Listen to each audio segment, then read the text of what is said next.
Ada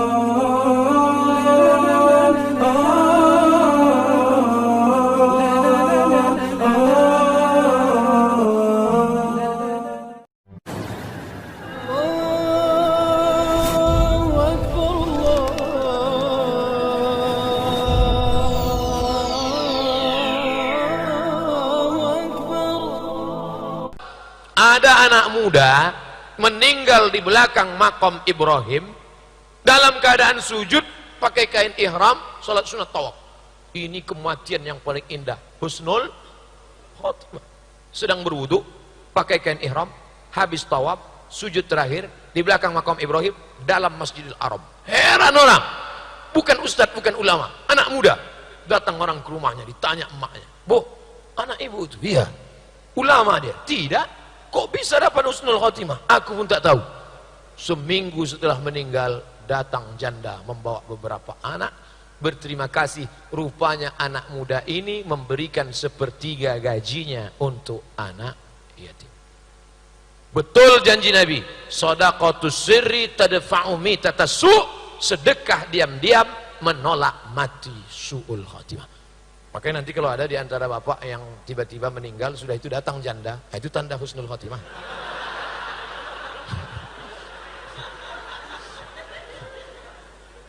Tapi bukan janda dia, maksudnya janda ini yang dulu selalu disantuninya. Makanya balik dari sini nanti Pak, kalau sudah gajian, beli gula 1 kilo, minyak 1 kilo, roti, susu 1 kaleng, kopi, beras 10 kilo, masukkan ke plastik hitam, antar. Bapak yang membeli, yang mengantar ibu. Yang bapak ngantar. Nanti bapak ngantar, rupanya mak anak yatim itu cantik pula, udah berkelahi. Siapa salah? Ustaz Somad. Aku juga disalahkan orang. Kira-kira yang saya ceramahkan ini jelas? Saya heran, ada yang mengomentar di internet katanya ceramah saya tak jelas. Subhat kata dia, Ustaz subhat. Subhat artinya tak jelas. Begitu jelasnya, dalilnya, suaranya, lengkap semua. Tak juga jelas. Ini orang ini dua kemungkinan. Yang pertama, paket tak ada. Yang kedua, busuk hati.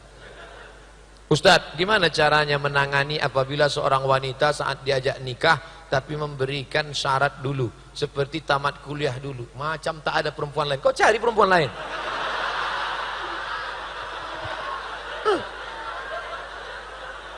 Kau buat, nanti balik dari sini pergi ke tempat sablon, dekat buat sablon sini. Sablon baju kaos, buat besar-besar di sini. Hidup sudah susah, jangan bikin susah. Kau kalau mau nikah sama aku, kupinang kau dengan bismillah. Kalau kau tak mau, bunga bukan setangkai, kumbang bukan seekor, patah tumbuh hilang berganti, hilang satu tumbuh 1000. Orang puan berserak-serak banyak-banyak. Ini banyak anak-anak muda nih otaknya sempit, macam daun kelor aja dunia dianggap. Anak muda ganteng, gagah perkasa, duduklah di kantin kampus galau, sampai dingin lontong sayur. Kok kenapa tak makan? Galau Pak Ustadz, SMS tak dibalas. La ilaha illallah. Saya aja yang sudah tua, kurus, hitam, kering, tak ganteng, duduk saya di kantin sebesar, lalu lalang 10 perempuan lewat. Lewat aja. Kadang kita ini kegeeran. Orang nengok kita sangka mau. Kau mau ya? Iya, mau muntah. Pak Ustadz, apakah yang menyebabkan para ulama tidak dapat menyatukan pendapat terkait perbedaan pemahaman khilafiyah sehingga umat Islam sedunia bercerai-berai? Siapa yang bisa menyatukan mazhab Hanafi, Maliki, Hambali, Syafi'i, Hambali? Ini orang tak mengerti sejarah. Kita bukan disuruh menyatukan, memahami perbedaan. Bukan disuruh menyatukan.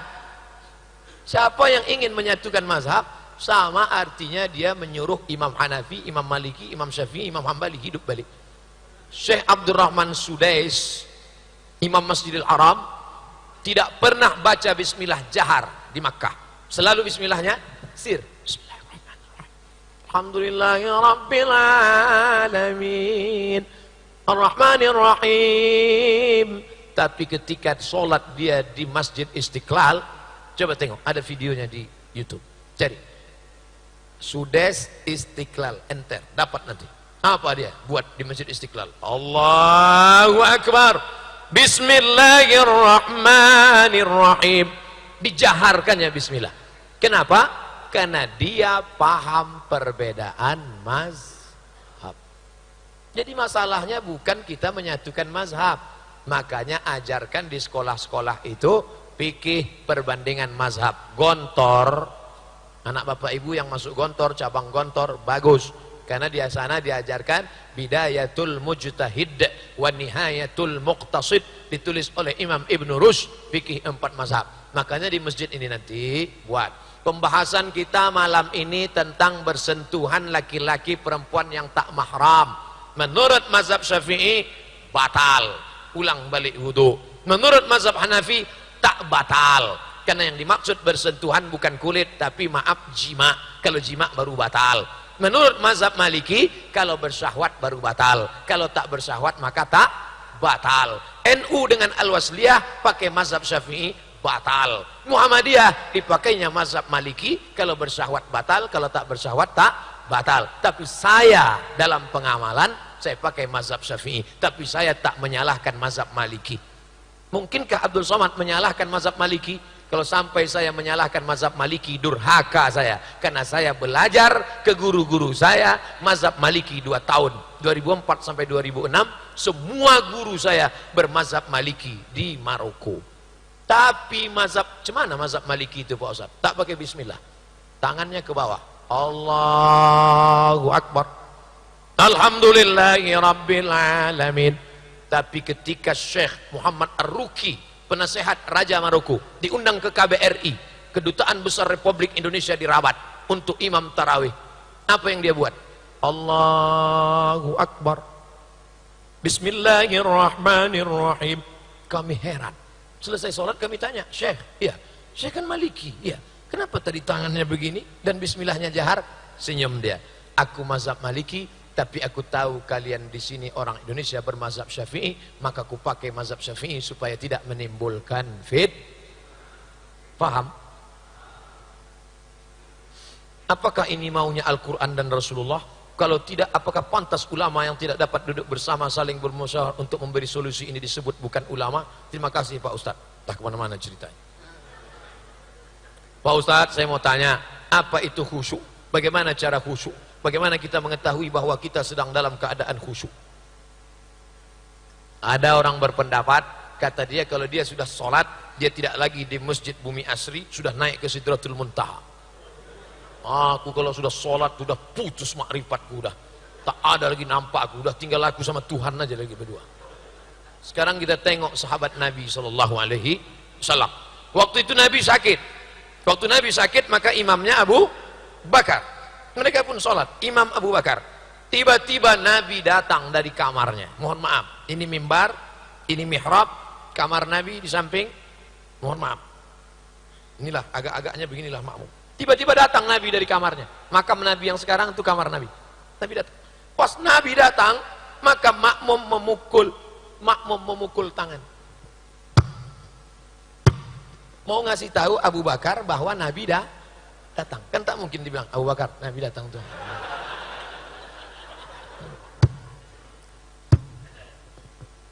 Apa pelajaran dari hadis ini?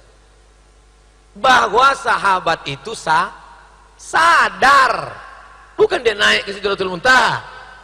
Sahabat Nabi yang disebut dalam Quran yang radhiyallahu an tetap tidak berpindah tempat. Sadar dia bahwa ada Nabi datang.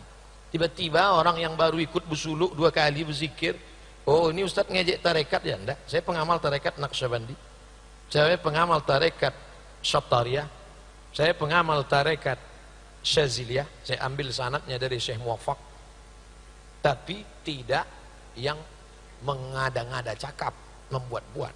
Kita ini berdasarkan ilmu, bukan kita pergi ke alam lain. Kalau ada orang ngaku aku tadi sholat entah kemana, dilarikan jin itu. Dia tetap sadar di tempatnya. Hadis yang kedua, Nabi sedang sholat jadi imam. Tiba-tiba Nabi membuka selop. Waktu itu Nabi sholat pakai selop. Masjid Nabawi belum ada karpetnya, masih pasir. Nabi sholat pakai selop. Dibuka Nabi selopnya.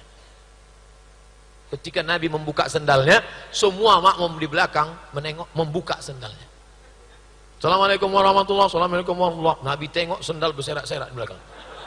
Lalu kata Nabi, kenapa kalian buka selop kalian? Kata sahabat, kami tengok kau buka selop, kami buka selop kami. Apa kata Nabi? Aku buka selopku karena tadi datang Jibril mengatakan selop itu ada najis. Selop kalian tak najis, kenapa kalian buka? Apa pelajaran dari sini? Bahwa sahabat itu tidak kehilangan kesadaran. Dia tetap menengok sendal Nabi lepas. 3. Uqtulul aswadaini fis shalah. Kalau kau sedang sholat, bunuhlah dua yang hitam. Kalau sedang sholat, bunuh dua yang hitam. Apa yang dimaksud dua yang hitam? Al-af'a wal aqrab. Aqrab kalajengking, af'a thu'ban, ular.